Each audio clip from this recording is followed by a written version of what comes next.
भारतवर्ष में उस समय इस्लाम का प्रचार नहीं हुआ था। राजा पृथ्वीराज चौहान उस समय भारत पर शासन कर रहे थे। राजा पृथ्वीराज नियमित रूप से अपने रक्षकों के साथ पूजा करने के लिए मंदिर जाते थे। उस समय भारत के लोग देवी देवताओं और अग्नि की पूजा करते थे। वे अज्ञानता और कुसंस्कारों में डूबे हुए थे। इसी समय एक रात हजरत ख्वाजा मोइनुद्दीन चिश्ती रहमतुल्लाह अलैहि अपने घर में सो रहे थे। गहरी रात में उन्होंने एक ख्वाब देखा। उन्होंने देखा कि रसूल सल्लल्लाहु अलैहि वसल्लम कह रहे हैं, हे ख्वाजा मोइनुद्दीन, तुम हिंदुस्तान जाओ, वहां जाओ और दीन का प्रचार करो, इस्लाम का संदेश फैलाओ। हिंदुस्तान के लोग कुसंस्कारों में फंसे हुए हैं, तुम जाओ और उन्हें अल्लाह के रास्ते पर लाओ। यह ख्वाब देखने के बाद ख्वाजा मोइनुद्दीन चिश्ती जाग गए। इसके बाद उन्होंने देर नहीं की और अगले दिन अपने कुछ साथियों के साथ हिंदुस्तान के रास्ते पर निकल पड़े। कई दिनों तक लंबा सफर तय करने के बाद वे भारत के राजस्थान के अजमेर नामक स्थान पर पहुंचे। उस समय वहां राजा पृथ्वीराज चौहान का शासन था। उनके खिलाफ बोलने की किसी में हिम्मत नहीं थी। उधर ख्वाजा मोइनुद्दीन चिश्ती और उनके साथी लंबा सफर तय करने की वजह से थक चुके थे, इसलिए उन्होंने अजमेर के तारागढ़ पहाड़ के नीचे आराम किया। इसी दौरान नमाज का समय हो गया। ख्वाजा मोइनुद्दीन चिश्ती ने अपने साथियों से कहा,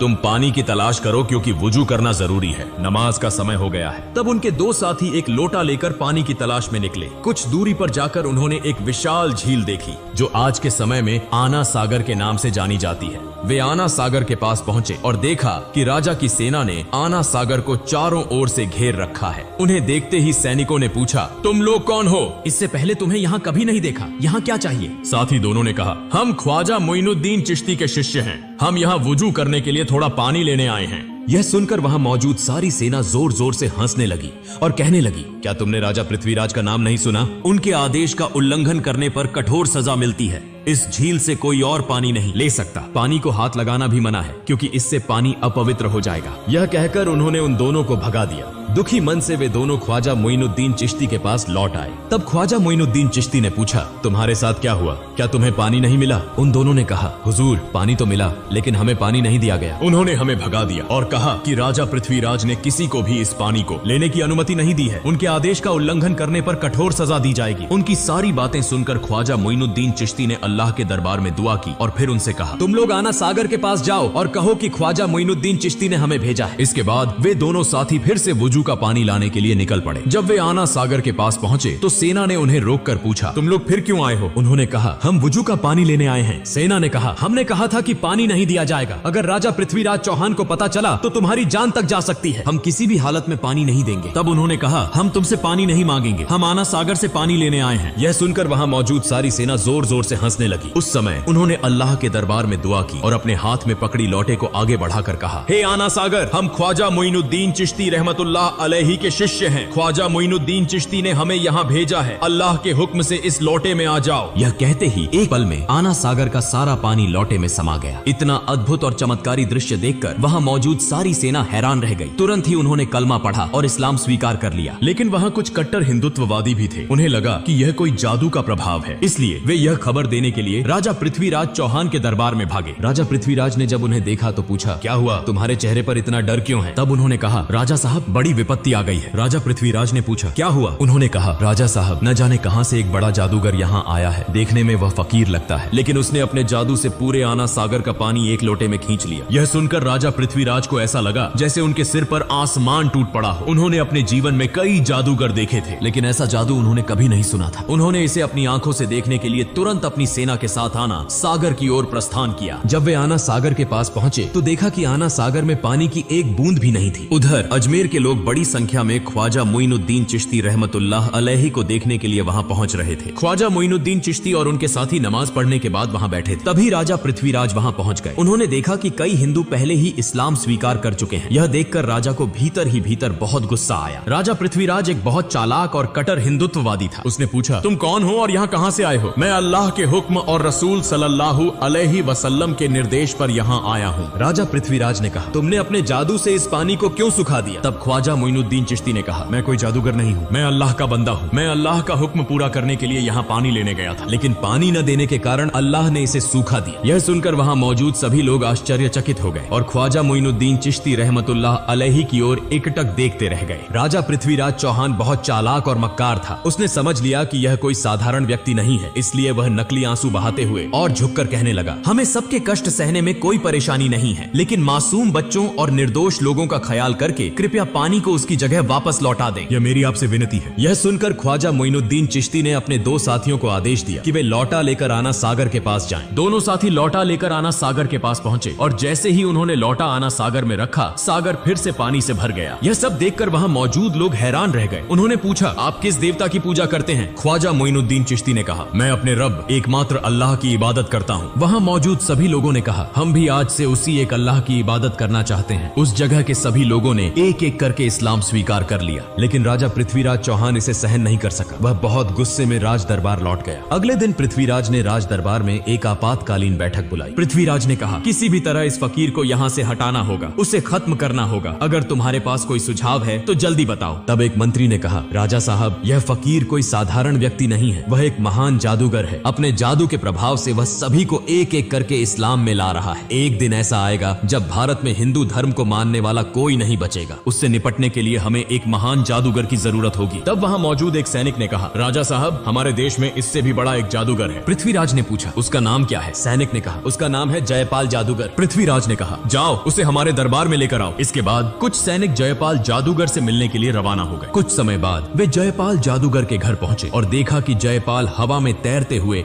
गहरी ध्यान अवस्था में है। जैसे ही उसने सैनिकों को देखा, वह नीचे उतर आया और कहा, राजा ने तुम्हें भेजा है ना? यह सुनकर सैनिक चौंक गए। उन्होंने सोचा कि अब काम बन जाएगा। उन्होंने सारी बातें जयपाल जादूगर को बताई। फिर वे जयपाल जादूगर को राज दरबार में लेकर आए। जयपाल ने पूछा, राजा साहब, आपने मुझे क्यों बुलाया है? राजा पृथ्वीराज ने कहा, हमने सुना है कि आप भारत के सबसे बड़े जादूगर हैं। हम एक बड़ी समस्या में फंसे हैं और आपको इसे हल करना होगा। जयपाल ने कहा, बताइए, मैं आपके लिए क्या कर सकता हूँ? पृथ्वीराज ने कहा, आप भी हिंदू हैं और हम सभी हिंदू हैं, लेकिन कहीं से एक फकीर आया है। वह अपने जादू के प्रभाव से एक एक करके सभी को हिंदू धर्म छोड़कर इस्लाम में ले जा रहा है। आपको उससे मुकाबला करना होगा। अगर आप उसे देश से भगा सकते हैं या उसे खत्म कर सकते हैं तो आपको एक बड़ा इनाम दिया जाएगा। यह सुनकर जयपाल जादूगर ने कहा, महाराज, आप चिंता न करें। कितने बड़े बड़े जादूगर मेरे सामने झुके हैं और यह तो केवल एक साधारण फकीर है। इसे खत्म कर ही मैं आपके सामने आऊंगा। इसके बाद जयपाल जादूगर अपने जादू की मदद से गरीब नवाज ख्वाजा मोइनुद्दीन चिश्ती रहमतुल्लाह अलैहि को खोजने निकला। कुछ दूर जाने के बाद जयपाल जादूगर ने देखा कि ख्वाजा मोइनुद्दीन चिश्ती रहमतुल्लाह अलैहि तारा पर्वत की एक चट्टान के कोने में अल्लाह की इबादत में मग्न है। वह कोई दिशा नहीं देख रहे। यह देखकर जयपाल जादूगर पीछे से उस दिशा में बढ़ा और बोलने लगा, इस फकीर को मारना मेरे लिए कोई बड़ी बात नहीं है। मैंने पीछे से आकर देखा भी नहीं। यह कौन सा जादू है? यह कहकर उसने अपने जादू से उस पर्वत से एक विशाल चट्टान को उठाया और जैसे ही वह ख्वाजा मोइनुद्दीन चिश्ती को दबाने के लिए जा रहा था, ख्वाजा मोइनुद्दीन चिश्ती रहमतुल्लाह अलैहि ने अपनी अंगुली उठाकर कहा, हे तारा पर्वत की चट्टान, क्या तुम नहीं देख रहे कि मैं अल्लाह की इबादत कर रहा हूँ? अगर तुम अल्लाह की तरफ से आई हो तो मुझे दबाकर मार दो, और अगर तुम शैतान की तरफ से आई हो तो वहीं खड़ी रहो। यह सुनते ही चट्टान वहीं रुक गई, 1 इंच भी नहीं हिली। जयपाल जादूगर एक के बाद एक जादू दिखा रहा था, लेकिन कुछ भी कर नहीं पा रहा था। इस शक्ति को देखकर जयपाल जादूगर हैरान और चकित हो गया। उसने समझ लिया कि यह साधारण व्यक्ति नहीं है और मेरे जादू का यहाँ कोई असर नहीं होगा। इसलिए बिना देर किए जयपाल जादूगर ने ख्वाजा मोइनुद्दीन चिश्ती रहमतुल्लाह अलैहि के सामने हार मान ली और इस्लाम धर्म स्वीकार कर लिया। अगले दिन से पूरे भारत में यह खबर फैल गई कि भारत का सबसे बड़ा जादूगर जयपाल एक फकीर के सामने हार गया और उस फकीर का नाम गरीब नवाज ख्वाजा मोइनुद्दीन चिश्ती रहमतुल्लाह अलैहि था। उसने इस्लाम धर्म अपनाया और उसी रब की इबादत की जिसके सामने किसी भी शक्ति का मुकाबला नहीं हो सकता। भारत के लोग कहने लगे, वह जिस रब की इबादत करता है उसकी शक्ति कितनी बड़ी होगी कि उसका सामना करने के लिए कोई भी शक्तिशाली नहीं है। हमें भी उसी रब की इबादत करनी चाहिए। यह कहकर लोग दल बदल कर इस्लाम धर्म अपनाने के लिए ख्वाजा मोइनुद्दीन चिश्ती रहमतुल्लाह अलैहि के पास जाने लगे। यह खबर पाकर राजा पृथ्वीराज चौहान बहुत चिंतित हो गया। वह समझ नहीं पा रहा था कि अब क्या करे। तब एक मंत्री ने कहा, राजा साहब, जयपाल जादूगर ने इस्लाम धर्म स्वीकार कर लिया है और बहुत से लोग एक एक करके इस्लाम धर्म अपनाने जा रहे हैं। मुझे लगता है कि वह साधारण व्यक्ति नहीं है, उसकी बहुत शक्ति है, उसे हराना असंभव है। हमें उसकी बात माननी चाहिए। राजा पृथ्वीराज चौहान ने कहा, इतनी आसानी से मैं हार मानने वाला नहीं हूँ, इसलिए तुम लोग जाओ और उस फकीर को यहाँ बुला कर लाओ। इसके बाद कुछ सैनिक उस फकीर के पास खबर देने के लिए रवाना हो गए। वे वहाँ पहुँचे और कहने लगे, राजा साहब आपको बहुत महत्वपूर्ण बात करने के लिए बुला रहे हैं। तब ख्वाजा मोइनुद्दीन चिश्ती रहमतुल्लाह अलैहि खुद राजपथ पर राजा पृथ्वीराज चौहान से मिलने के लिए निकल पड़े। इसी दौरान उस इलाके में एक हिंदू पंडित था जो रोज पूजा करने मंदिर जाता था और मूर्तियों के सामने दूध अर्पित करता था। एक दिन उसकी बेटी ने पंडित से पूछा, पिताजी, आप रोज दूध लेकर मंदिर जाते हैं और वह दूध मूर्तियों के सामने डालते हैं, क्या मूर्तियाँ दूध पीती हैं? पंडित ने कहा, बिल्कुल नहीं, मूर्तियाँ कभी दूध नहीं पीती, हम उन्हें पूजा करते हैं। उसकी बेटी ने कहा, पिताजी, मैं देखना चाहती हूँ कि क्या सचमुच यह मूर्तियाँ दूध पीती हैं? पंडित ने कहा, ऐसी बातें नहीं करनी चाहिए, यह हमारे भगवान की मूर्तियां हैं। क्या मूर्तियां कभी दूध पीती हैं? लेकिन उसकी बेटी ने कहा, पिताजी मैं आज दूध लेकर जाती हूँ और देखती हूँ कि ये मूर्तियां सच में दूध पीती हैं या नहीं। फिर एक दिन उसकी बेटी दूध लेकर मंदिर पहुंची और मूर्तियों के सामने कहने लगी, तुम हमारे भगवान हो तो तुम्हें तो मेरी बात सुननी चाहिए। मैंने दूध लाकर लाया है, तुम इसे पी लो। लेकिन मूर्तियों से कोई उत्तर नहीं मिला। लड़की फिर बोली, क्या हुआ? क्या तुम मेरी बात नहीं सुन रहे हो? तुम इस दूध को पियो, मैं इसे अपनी आंखों से देखना चाहती। लेकिन मूर्तियों से कोई उत्तर नहीं आया। तब लड़की ने खुद अपना सिर मूर्तियों के सामने धर लिया और रोते रोते खून बहाने लगी। ठीक उसी समय गरीब नवाज ख्वाजा मोइनुद्दीन चिश्ती रहमतुल्लाह अलैहि वहां से गुजर रहे थे। उन्होंने रोने की आवाज सुनी और मंदिर में प्रवेश किया। उन्होंने देखा कि एक लड़की का सिर खून से सना हुआ था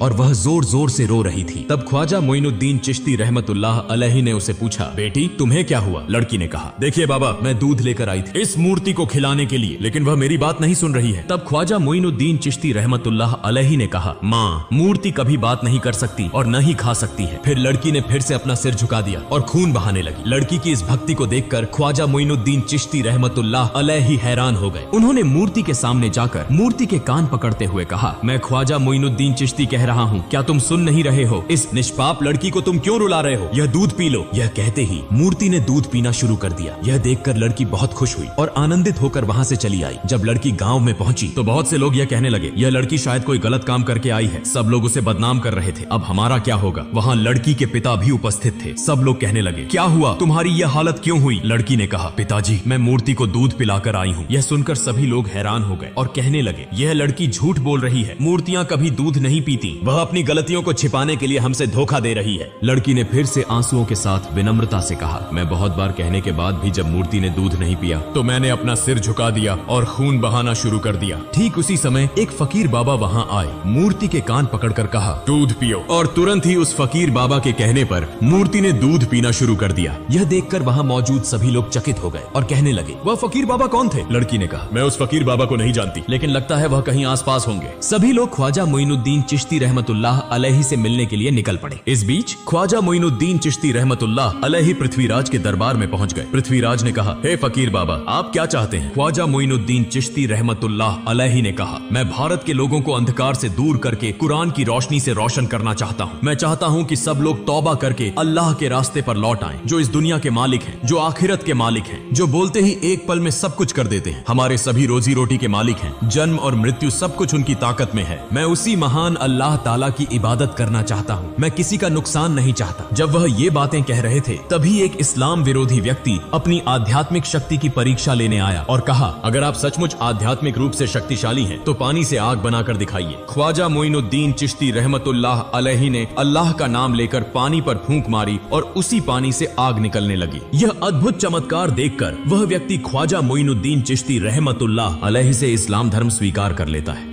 इस समय दरबार के सभी लोग, राजा पृथ्वीराज भी यह समझ गए कि ऐसे अल्लाह वाले व्यक्ति के साथ कभी मुकाबला नहीं किया जा सकता। कई चमत्कारी घटनाओं को देखकर उन्होंने कोई देर नहीं की, माफी मांगी और साथ ही ख्वाजा मोइनुद्दीन चिश्ती रहमतुल्लाह अलैहि के हाथों में हाथ डालकर उनके मुरीद बन गए और इस्लाम धर्म स्वीकार कर लिया। ख्वाजा मोइनुद्दीन चिश्ती रहमतुल्लाह अलैहि ने उन्हें माफ कर दिया। फिर ख्वाजा मोइनुद्दीन चिश्ती रहमतुल्लाह अलैहि वहां से चले गए और अपने साथी संगियों के साथ तारागढ़ पहाड़ के उस स्थान पर स्थित हो गए। ख्वाजा मोइनुद्दीन चिश्ती रहमतुल्लाह अलैहि जब एक स्थान पर अल्लाह की इबादत में मग्न थे, ठीक उसी समय एक हिंदू पंडित और अन्य लोग उस स्थान से गुजर रहे थे। तब पंडित की बेटी ने कहा, देखो वह फकीर बाबा जो बैठे हैं, वही फकीर बाबा अपने शब्दों से मूर्ति को दूध पिलाए थे। फिर वे सभी ख्वाजा मोइनुद्दीन चिश्ती रहमतुल्लाह अलैहि के पास पहुंचे और कहा, हे फकीर बाबा, आप कौन हैं और आप किस जादू को जानते हैं कि आपकी बातों से मूर्ति दूध पीने लगी? ख्वाजा मोइनुद्दीन चिश्ती रहमतुल्लाह अलैहि ने कहा, मैं तो अल्लाह का एक बंदा हूँ, मेरी बातों से कुछ नहीं होता, जो अल्लाह कहता है वही होता है, मैं उसी अल्लाह की इबादत करता हूँ। तब उन्होंने कहा, हम आज से उस अल्लाह की इबादत करना चाहते हैं। इस भारत में तो सब लोग एक एक करके इस्लाम धर्म स्वीकार कर रहे हैं, हमें भी इस्लाम धर्म स्वीकार कराइए। फिर वे सभी इस्लाम धर्म स्वीकार कर गए। कुछ दिनों बाद ख्वाजा मोइनुद्दीन चिश्ती रहमतुल्लाह अलैहि एक जंगल के बीच से गुजर रहे थे। रास्ते में उन्होंने देखा कि कुछ हिंदू पंडित और वहाँ मौजूद लोग अग्नि पूजा कर रहे थे। यह देखकर ख्वाजा मोइनुद्दीन चिश्ती रहमतुल्लाह अलैहि उनके पास गए और कहा, आप लोग आग की पूजा क्यों कर रहे हैं? यह आग आपको क्या फायदा देती है? तब उन्होंने कहा, यह आग हमारा खुदा है, हम इसे खुश कर रहे हैं ताकि मौत के बाद नरक की आग से मुक्ति मिल सके। ख्वाजा मोइनुद्दीन चिश्ती रहमतुल्लाह अलैहि ने कहा, ठीक है, अगर आप आग को खुश कर रहे हैं तो इसे छू कर देखिए, देखें क्या आग आपको जला देती है। एक व्यक्ति ने कहा, यह क्या कह रहे हैं, आग को छूने से हाथ जल जाएंगे। ख्वाजा मोइनुद्दीन चिश्ती रहमतुल्लाह अलैहि ने कहा, आप लोग उस खुदा की इबादत कर रहे हैं जो आपको जला देगा, लेकिन मैं ऐसे खुदा की इबादत करता हूँ जिसके हुक्म से आग ठंडी हो जाती है। यह सुनकर एक अन्य हिंदू पंडित जोर से हंसा और कहा, आग का धर्म तो जलाना है और आप कह रहे हैं तो इसे हमें दिखाकर दिखाइए। ख्वाजा मोइनुद्दीन चिश्ती रहमतुल्लाह अलैहि ने कहा, मैं अल्लाह के एक ख्वाजा मोइनुद्दीन चिश्ती रहमतुल्लाह अलैहि हूँ, अल्लाह के हुक्म से तुम ठंडे हो जाओ। यह कहते हुए ख्वाजा मोइनुद्दीन चिश्ती रहमतुल्लाह अलैहि आग के अंदर प्रवेश कर गए, लेकिन वे यह देखकर हैरान रह गए कि ख्वाजा मोइनुद्दीन चिश्ती रहमतुल्लाह अलैहि आग में प्रवेश कर गए, लेकिन एक भी जलन नहीं हुई। यह अद्भुत घटना देखकर वहाँ सभी लोग हैरान हो गए और कहने लगे, आप कौन हैं और आप किस खुदा की इबादत करते हैं? ख्वाजा मोइनुद्दीन चिश्ती रहमतुल्लाह अलैहि ने कहा, मेरा नाम गरीब नवाज ख्वाजा मोइनुद्दीन चिश्ती रहमतुल्लाह अलैहि है, जो पूरे ब्रह्मांड के पालनहार हैं, उनके सिवा कोई पूज्य नहीं है, वह सारी ताकत के मालिक हैं, मैं उसी अल्लाह की इबादत करता हूँ। यह सुनकर वहाँ मौजूद सभी लोग बोले, हम भी आज से उस मालिक की इबादत करना चाहते हैं, और इस प्रकार वहाँ मौजूद सभी लोगों ने इस्लाम धर्म स्वीकार कर लिया। फिर इस घटना के बाद ख्वाजा मोइनुद्दीन चिश्ती रहमतुल्लाह अलैहि ने भारत में आकर कुरान के प्रकाश से इस्लाम धर्म का प्रचार किया और अल्लाह ताला द्वारा दिए गए चमत्कारों को देखकर करोड़ों हिंदुओं ने इस्लाम धर्म स्वीकार किया। यह एक अद्वितीय उदाहरण बन गया और इस प्रकार पूरे भारत में इस्लाम धर्म फैल गया। प्रिय दोस्तों, अगर आप चाहते हैं कि ख्वाजा मोइनुद्दीन चिश्ती रहमतुल्लाह अलैहि के निधन के बाद हुए चमत्कारों का पाठ हम आपके साथ साझा करें तो कृपया कमेंट बॉक्स में लिखें, और आज के वीडियो के बारे में आपकी राय क्या है कृपया कमेंट करें। आमीन।